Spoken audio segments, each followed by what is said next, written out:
Makeup போட்டுக்கின்னு, கண்ணாடியை பார்த்துக்கின்னு, lipstick போட்டுக்கின்னு, lipstick போட்டு யாரும் என்ன தப்பான்னு நினச்சிக்காதீங்க, நல்ல டிசைனாக ட்ரெஸ் பண்ணிக்கின்னு நான் தான் அந்த நட்சத்திரம்னா, ஒரே ஒரு கேள்வி. இப்போ சொன்ன 5 காரியத்தில் ஒரு காரியம் உங்ககிட்ட இருக்கா? சும்மா சொல்ல, யோசித்து பாருங்க. இதுக்கு பதில் சொல்ல முடியாது. இங்கே இல்லை. நீ நைட்டு போய் சாப்பிடுவீங்கல்ல, சாப்பிட்டு படுக்கையில் படுப்போம்ல, அப்போ இந்த 5 காரியத்தை மனசில் கொண்டு வாங்க. இந்த 5 காரியத்தை உங்கள் மனசில் கொண்டு வந்து இந்த 5 கேள்விக்கும் நான் பதிலாக இருக்கிறேன்னா, என்கிட்ட பதில் இருக்குதா? நான் உண்மையிலேயே அந்த நட்சத்திரத்துக்கு தகுதியாக இருக்கிறேன்னா, கொஞ்சம் யோசிச்சு பார்த்தீங்கன்னா நீங்கள் மட்டும் இல்லை, நானும் அதில் உங்களை போல தான் இருப்பேன். ஏன்னா நம்ம வாழ்க்கை அப்படி இல்லை, நம்முடைய செயல் அப்படி இல்லை. கிறிஸ்மஸ் என்ற ஒரு மகிமையான, மகத்துவமான, அற்புதமான ஒரு பண்டிகையை உலகத்தோடு நம்ம என்ன பண்ணிட்டோம்? அதை சேர்த்துட்டோம். கிறிஸ்மஸ்க்கு துணி இல்லைன்னா அழுவோம், இயேசு பிறந்தாலும் சிரிக்க மாட்டோம். எனக்கு துணி இல்லைங்க, இது என்னங்க ஆண்டவர் இவரு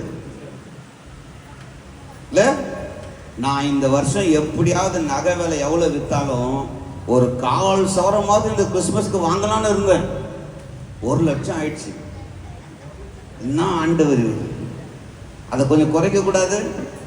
என் காது பாரு எப்படி இருக்குது, கம்பல் போடாமல். இப்போ கிறிஸ்மஸுக்கு என் ஆண்டவரை பாராட்டுறோமா திட்டுறோமான்னு தெரியல. பிரியாணி ஆக்குறோன்னு ஆசைப்படுறோம், வாய்ப்பு கிடைக்கல. உடனே என்ன பண்ணுறோம்? இந்த வருஷம் கடவுள் ரொம்ப மோசமாயிட்டாரு, நான் எல்லா கிட்டையும் கடன் வாங்கி கேட்டு தான் இருந்தேன், ஒருத்தரும் கடன் கொடுக்கலையே, கொடுத்தா தானே பிரியாணி வேகும். இப்படி தான் நம்ம கிறிஸ்மஸ் கொண்டாடுறோமே தவிர, உண்மையிலேயே இந்த கிறிஸ்மஸுக்கு இந்த நட்சத்திரத்தை போல நம்ம ஒரு சாட்சியாக இருக்கிறோமா? அப்போ நட்சத்திரம் பண்ண வேலைன்னா, மறுபடியும் நான் உங்களுக்கு ஞாபகப்படுத்துகிறேன். 1, அது அவருடைய நட்சத்திரம். நீ அவருடைய இரத்தத்தால் கழுவப்பட்டிருக்கலாம், அவரோடு ஞானஸ்தானம் என்ற உடன்படிக்கை செய்திருக்கலாம், அவருடைய சபையிலே நீ வந்து அவரை ஆராதிக்கலாம், துதிக்கலாம், காணிக்க கொடுக்கலாம், எல்லாம் பண்ணலாம். ஆனால் நீ அவருடையவனா இருக்கிறாயா? எங்கேயாவது போய் வெளியே போய் சொல்ல முடியுமா, நான் கிறிஸ்துவுடையவன் என்று நான் சாட்சி சொல்ல முடியுமா? அப்படி சொல்லக்கூடிய தகுதி உங்களுக்கு இருந்தால் நீங்கள் தான் அந்த நட்சத்திரம். 2வது காரியம், அந்த நட்சத்திரத்தை பார்த்த உடனே ஆனந்த சந்தோஷம் உங்களுக்கு அந்த சந்தோஷம் உங்களால கிடைக்குதா? நம்ம ஒரு வீட்டை கதவை தட்டினாலே பயப்படுறாங்க, ஐயோ உள்ள வந்துடுச்சு, என்ன பிரச்சனை எடுத்துன்னு வந்ததோ, என்ன கலகம் பண்ண வந்ததோ. நீ நிறைய பாருங்க, கிறிஸ்தவனுக்கு ஒரு சகோதரிக்கு 6 மாசமா வீடு தேடி இருந்தேன். எத்தனை மாசம்? 6 மாசம் வீடே கிடைக்கல. நானே போய் கேட்டிருக்கேன், அவங்களுக்கு பல இடத்துல வீடு கேட்டிருக்காங்க, கொடுக்க மாட்டேன்ட்டாங்க. ஏன்னு கேட்டா அவங்க சாட்சி அந்த மாதிரி. அவங்க கேட்குற ஒரு கேள்வி என்ன தெரியுமா? எப்படி இந்த குடும்பத்தை நீ சபையில் வச்சிருக்கிறன்றாங்க. இந்த குடும்பத்தை நீ எப்படி சபையில் வச்சிருப்பா, வழி நடத்துற? நீ ஒரு நாள் எங்க வீட்டில் இருக்க முடியாது. தெரிஞ்சவங்க, அறிஞ்சவங்க, ஒரு சொந்தக்காரங்க கூட வீடு விட மாட்டேன்றான். காரணம் என்ன? அப்படி ஒரு சாட்சி. அவங்கள பார்த்தா ஒரு நான் கூட என்னன்னு தெரியாம கொஞ்சம் கூட போயிட்டேன். போன பிறகுதான் அந்த விஷயம் தெரியுது. இந்த நாள் இதை பார்க்கறது சந்தோஷம் வரல, ஆத்திரம் தான் வருது.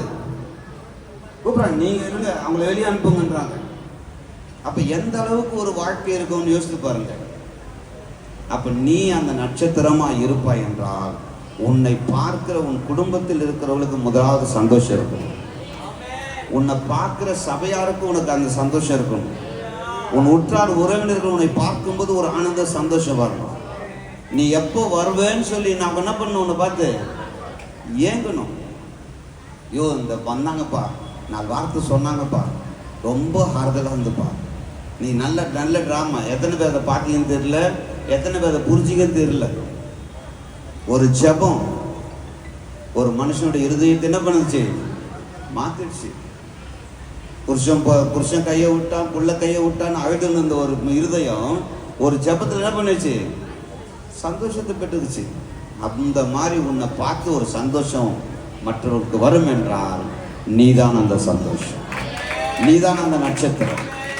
மூன்றாவது, அந்த நட்சத்திரம் என்ன பண்ணுச்சு? பிள்ளை இருக்கிற இடம் வரைக்கும் யார அடையாளம் காட்டணுமோ அவர் அடையாளம் காட்டுச்சு. யார அடையாளம் காட்டணும் அவர் அடையாளம் காட்டுச்சு. இன்னைக்கு நாம யாருக்கு அடையாளமா இருக்கிறோம்?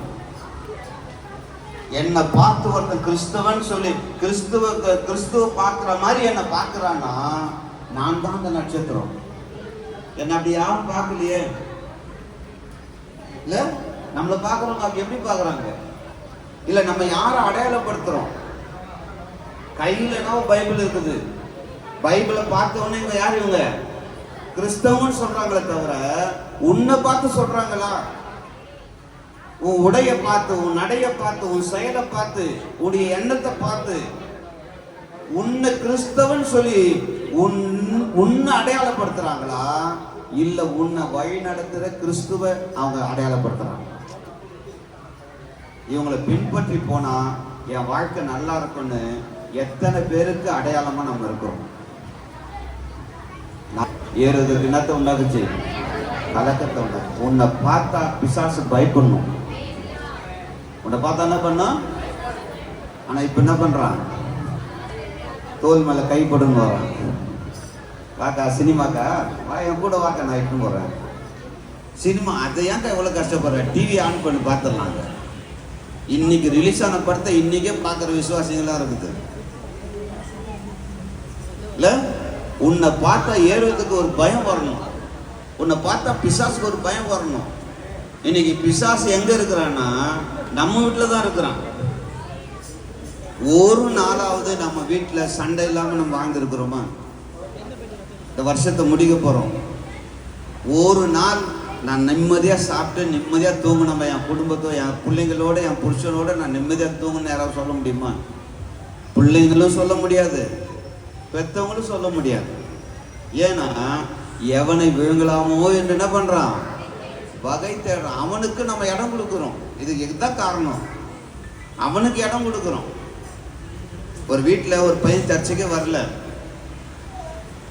கவனிங்க எல்லாரும், இங்கே ஒரே ஒரு மிஸ்டேக் தான் இருக்குது. எல்லாம் நல்லா பண்ணுறீங்க, வார்த்தையை தான் கேட்க மாட்டேன்றீங்க.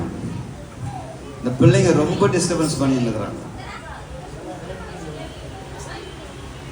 ஒரு பையன் சபைக்கு வரல, எங்கள் சபையில் எங்கள் விசுவாசி பையன். ஒரு 2 வாட்டி 3 வாட்டி போய் சொன்ன கேட்கல. 4வது வாட்டி ஒரு அறை அரைஞ்சிட்டான் அவனுக்கு கன்னத்தில்.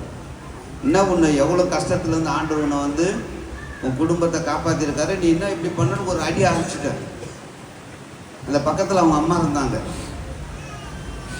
அந்த நேரத்தில் அவன் இல்லை இனிமேல் நான் ஒழுங்காக வரேன் அழுதுக்குன்னு அப்படியே மேக்கப் பண்ணின்னு அவன் போயிட்டான். நான் போயிட்ட பிறகு அந்த அம்மா சொல்லுது, இவர் என்ன பாஸ்டர்,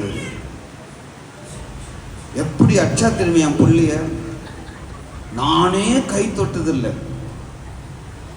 நானே தொட்டதில்லை. அவனுக்கு அப்பா இல்லை, அதனால கொஞ்சம் செல்லமா வளர்த்தாங்க. அவங்க அப்பா இருந்திருந்தாருன்னு வச்சுக்கோ, அவர் பாஸ்டர் கிறிஸ்டெல்லாம் பார்த்துருக்க மாட்டார், தலையை சீவிட்டு இருப்பாரா?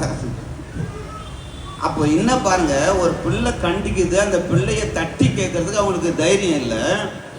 ஆனால் தட்டி கேட்க ஒரு ஆளை கடவுள் வச்சிருந்தாலும் அதை ஏற்றுக்க அவங்களுக்கு மனசு இல்லை. அப்போ அந்த பையன் கெட்டு போகிறதுக்கு யார் காரணம்?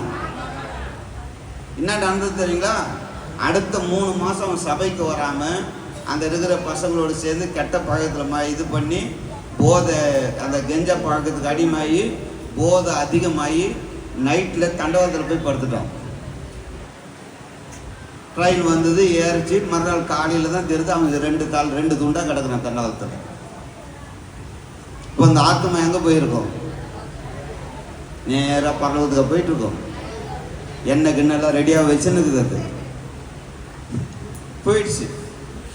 இப்போ இது போனதுக்கு யார் காரணம்?